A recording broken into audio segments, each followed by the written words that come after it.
Class 9। उम्मीद करती हूँ आप सब खैरियत से होंगे। आज ही हम इस वीडियो में एक्सरसाइज 1.3 का क्वेश्चन नंबर 3 करने जा रहे हैं। क्वेश्चन नंबर 3 के 4 पार्ट्स हम कम्प्लीटली सॉल्व करेंगे आज की इस वीडियो में।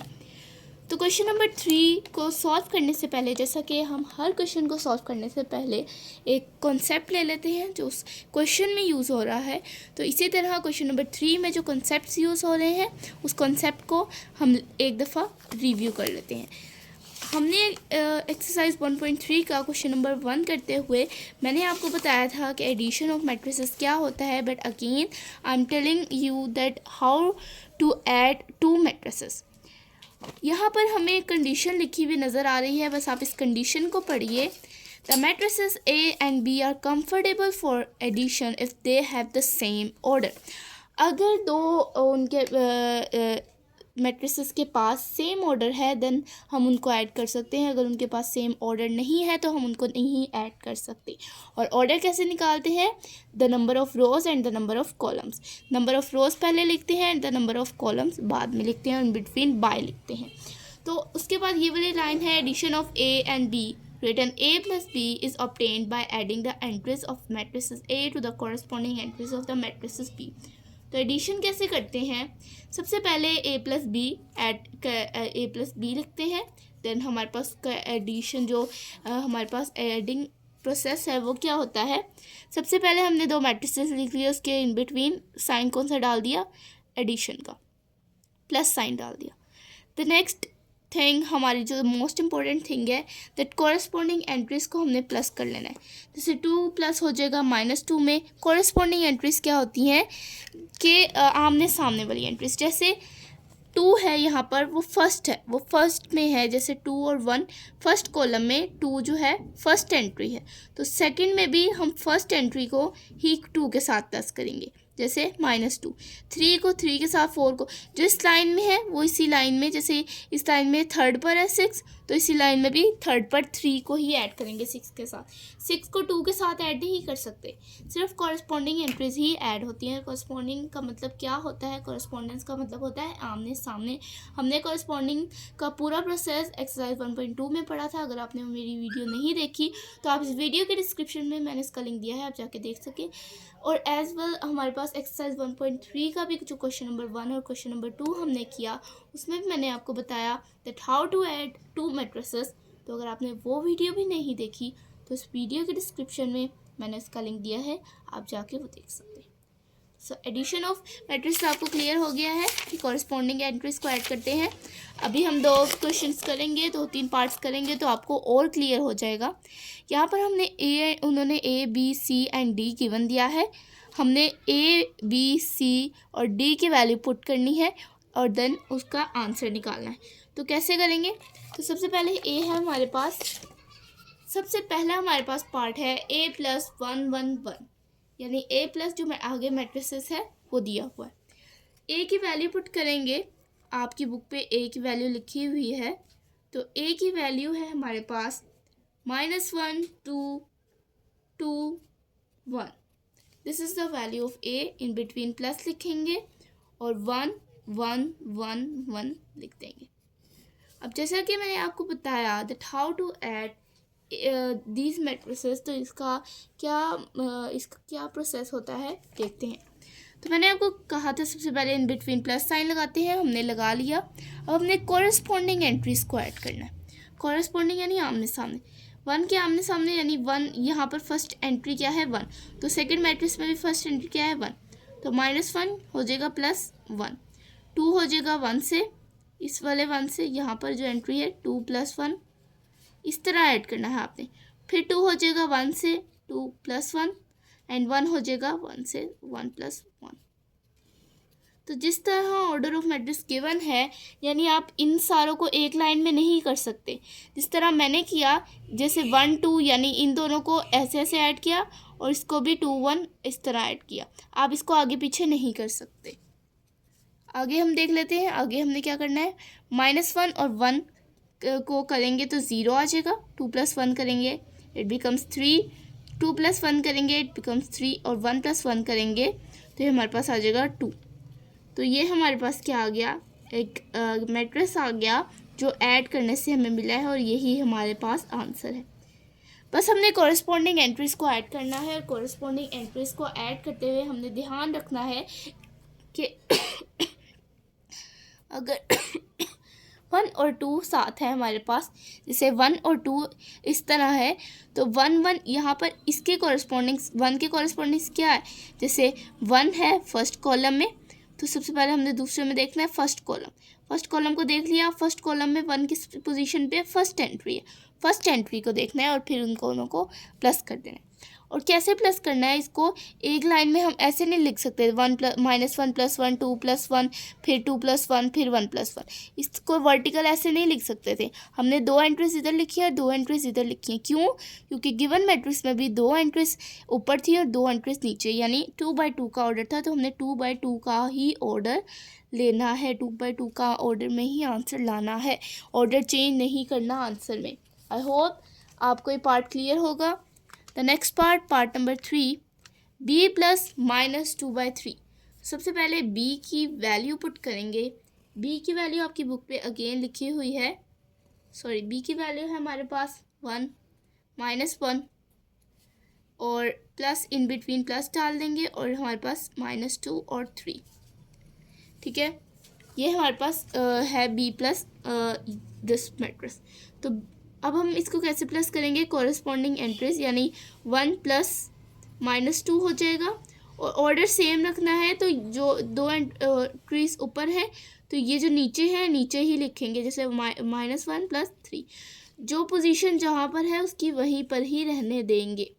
1 - 2 करेंगे क्योंकि प्लस माइनस माइनस होता है, तो 1 - 2 करेंगे तो -1 आ जाएगा। -1 + 1 3 करेंगे तो +2 आ जाएगा। ग्रेटर वैल्यू वाला साइन देखते हैं, ये हमारे पास क्या है आंसर। बस कॉरेस्पॉन्डिंग एंट्रीज को आपने ध्यान में रखना है, कॉरेस्पॉन्डिंग एंट्रीज कैसे ऐड करनी है, और आपने ये ध्यान रखना है जो ऑर्डर आपको क्वेश्चन में गिवन है वही ऑर्डर आपने क्या करना है, उसी ऑर्डर में आपने आंसर लेकर आना है, उसी ऑर्डर में आंसर लिखना है। तो पार्ट 3 है हमारे पास c + -2 1 3। तो सबसे पहले c की वैल्यू लिख लेंगे। c की वैल्यू है हमारे पास 1 -1 2 + 2 -2 1 3। ये हमारे पास क्या है, c की वैल्यू आ गई। अब हम इसको ऐड कर देंगे कॉरेस्पॉन्डिंग, यानी 1 होगा 2 से, -1 1 से और 2 होगा 3 से। तो 1 + -2, ठीक है, स्पेस देंगे थोड़ी, -1 और 1, क्योंकि सीधी लाइन में है तो इनको सीधी लाइन में ही ऐड करेंगे। ठीक है, ये प्लस होगा एंड 2 + 3, सो इट बिकम्स, हमारे पास ये बन जाएगा 1 - 2 -1 और +1 करें तो हमारे पास 0 आता है, 2 + 3 करें तो 5 आता है। तो हमारे पास आ जाएगा 1 - 2 करेंगे तो -1 0 and 5। This will be the answer. ये हमारे पास आंसर आ गया है। बहुत इजी क्वेश्चंस हैं, बहुत इजी मेथड है। अगर आप इसको ज़्यादा से ज़्यादा आप क्वेश्चन को ध्यान में रखें, ज़्यादा उसको सोचें कि ये अब इसमें करना क्या है। सबसे पहले गिवन जो होता है उसको रिप्लेस करते हैं गिवन वैल्यू के साथ। b है, b की जो वैल्यू है उसके साथ रिप्लेस करेंगे। d है, d की जो वैल्यू है उसके साथ रिप्लेस करेंगे and so on. Values replace करके इन बिटवीन प्लस का साइन लगाएंगे और फिर क्वेश्चन को सॉल्व करेंगे। कॉरेस्पॉन्डिंग एंट्रीज़ को ऐड करेंगे। अगर आपको पता नहीं है कि कॉरेस्पॉन्डिंग एंट्रीज़ को कैसे ऐड करते हैं तो बार बार आप पीछे वीडियो करके देखें। मैं बार बार आपको बता रही हूँ कि कॉरेस्पॉन्डिंग एंट्रीज़ को ऐड करने का आसान तरीका आमने सामने जो एंट्रीज़ हैं उनको ऐड करना। जैसे 1 होगा -2 से, -1 1 से और 2 3 से होगा। इस तरह ही आप कॉरेस्पॉन्डिंग एंट्रीज़ को ऐड कर सकते हैं और इसी तरह आपका जो क्वेश्चन है वो सॉल्व होगा। एडिशन बहुत इजी है। एडिशन के आपके ये जो क्वेश्चंस हैं ये शॉर्ट आते हैं एज अ शॉर्ट, और एज अ शॉर्ट आपको पता होना चाहिए कि एडिशन किसके लिए कंफर्टेबल है, किसके लिए नहीं है। बाज़ औक़ात ऐसे भी शॉर्ट्स आते हैं कि उसमें एडिशन कंफर्टेबल नहीं होती, यानी इनका ऑर्डर सेम नहीं होता। तो ऑर्डर जब सेम ना हो तब हम क्या करते हैं कि हम लिख देते हैं that as the order of A and B are not same therefore the addition is not comfortable. ये लाइन ऐड हम करते हैं, ये लाजमी होती है। अगर इसकी लाइन ऐड ना करें तो एग्जामिनर समझता है कि क्वेश्चन सॉल्व करना नहीं आया।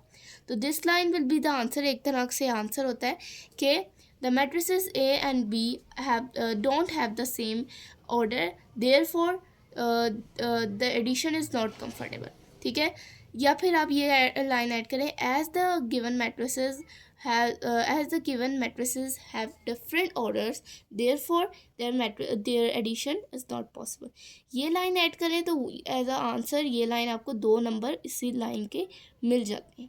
तो अगर आपके पास सम टाइम पेपर में कोई ऐसा क्वेश्चन आए जिसके ऑर्डर सेम ना हो या फिर जिसका आपको लगे कि एडिशन कंफर्टेबल नहीं है, आपने ये लाइन ऐड करनी है जो मैंने अभी बोली, और फिर आपने क्वेश्चन को आंसर, आपने बस आंसर नहीं लिखना, बस आपने छोड़ देना है वहीं पर, आपको उसके 2 नंबर मिल जाएंगे।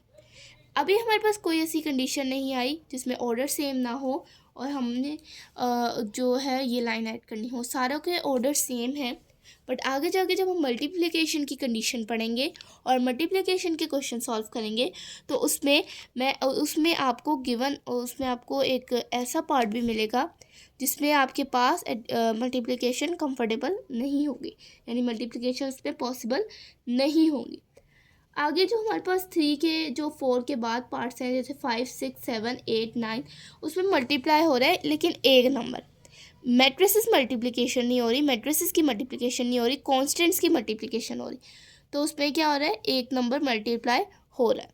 तो आपने क्या करना है, मल्टीप्लिकेशन में जब एक नंबर होगा तो सिर्फ जैसे यहाँ 3 है तो 3 को बाकी सारी एंट्री से मल्टीप्लाई करवा देना है। तो डी हमारे पास पार्ट है, डी हम देख लेते हैं कि डी पार्ट क्या है। सबसे पहले डी की वैल्यू पुट करेंगे। डी की वैल्यू है हमारे पास 1, 2, 3, -1, 0, 2। ये है हमारे पास डी की वैल्यू। कॉरस्पॉन्डिंग एंट्रीज को ऐड करेंगे। 1 ऐड होगा 0 के साथ, 2 ऐड होगा 1 के साथ, 3 ऐड होगा 0 के साथ, -1 ऐड होगा 2 के साथ, 0 ऐड होगा 0 के साथ, 2 + 1 हो जाएगा। ठीक है, तो ये हमने क्या कर लिया, कॉरस्पॉन्डिंग एंट्रीज को ऐड कर लिया। कॉरस्पॉन्डिंग यानी आमने सामने 1 का कॉरस्पॉन्डेंस था 0, 2 का था 1, 3 का था। अब हमने जो 1, 2, 3 की एडिशन है वो एक सेम लाइन में लिखी है। ठीक है, और इसी तरह -1, 0, 2 की जो एडिशन है 2, 0, 1 के साथ, वो नीचे जहाँ पर इसकी पोजीशन थी वहीं पर हमने लिखा है, यानी ऑर्डर चेंज नहीं करना हमने। तो 1 + 0 करेंगे इट बिकम्स 1, 2 + 1 करेंगे इट बिकम्स 3, 3 + 0 करेंगे तो 3 ही आ जाएगा। -1 + 2 करेंगे तो -1 + 2 हमारे पास सब्ट्रैक्ट होगा क्योंकि प्लस माइनस माइनस होता है, तो इट बिकम्स 1। 0 और 0 आपस में 0 ही रहेगा। 2 + 1 करेंगे तो हमारे पास क्या आ जाएगा, 3 आ जाएगा। ठीक है, ये हमारे पास क्या हो गया, एक मैट्रिक्स हो गया। Answer, this will be the answer. 1, 2, 3 और 4 पार्ट्स हमारे पास बहुत ही आसान पार्ट्स हैं। ज़्यादा से ज़्यादा आपने सिर्फ एडिशन करनी है इसमें, और कुछ भी नहीं। एडिशन अगर आपको पता है, ऑर्डर कैसे लेते हैं ये पता है, देन आप एडिशन सॉल्व कर सकते हैं। और अगेन मैं आपको कहती हूँ, अगर एडिशन आपको फिर ऑर्डर नहीं लेना आता तो मैंने आपको बेसिक कॉन्सेप्ट्स की कुछ वीडियोस बनाई थी, उसके पार्ट 1, पार्ट 2 और पार्ट 3 थे। पार्ट 1 में मैंने आपको हाफ डेफिनेशन, पार्ट 2 में आपको सेमी, और पार्ट 3 में फुल डेफिनेशंस हमने सॉल्व कर ली थी। सॉल्व यानी उसका कॉन्सेप्ट ले लिया था। तो अगर आपने मेरी वो वीडियो नहीं देखी तो इस वीडियो के डिस्क्रिप्शन में मैंने बेसिक कॉन्सेप्ट्स का भी वीडियो लिंक डाला है, तो आप जाके इसको क्लिक करें, ऑर्डर देखें, दैट ऑर्डर ऑफ मैट्रिक्स कैसे लेते हैं। उसमें फिर आपको जब ऑर्डर आ जाएगा, एडिशन फिर आ जाएगी, और एडिशन आ जाएगी तो आपके 2 नंबर आसानी से शॉर्ट में आ सकते हैं। तो एज अ शॉर्ट इसको प्रिपेयर करें, ज़्यादा से ज़्यादा प्रैक्टिस करें। अगर आपको वीडियो पसंद आई हो तो इस वीडियो को लाइक करें, अपने फ्रेंड्स के साथ शेयर करें, उनको जिनको एडिशन में प्रॉब्लम्स हैं। और इस मेरे चैनल को सब्सक्राइब करें। अगर आप चैनल पे नए हैं तो बेल आइकन को प्रेस कर दें ताकि हर आने वाली वीडियो आपको मिल सके। और अगर आपको फिर कोई कन्फ्यूजन है तो कमेंट बॉक्स में बताएं। इंशाल्लाह आपकी कोई जो क्वेश्चन है या कोई कन्फ्यूजन या कोई क्वेरी है वो सॉल्व करेंगे नेक्स्ट वीडियो में। मिलते हैं नेक्स्ट वीडियो में जिसमें हम करेंगे क्वेश्चन नंबर 3 का पार्ट 5 to 9। तो तब तक के लिए अल्लाह हाफ़िज़।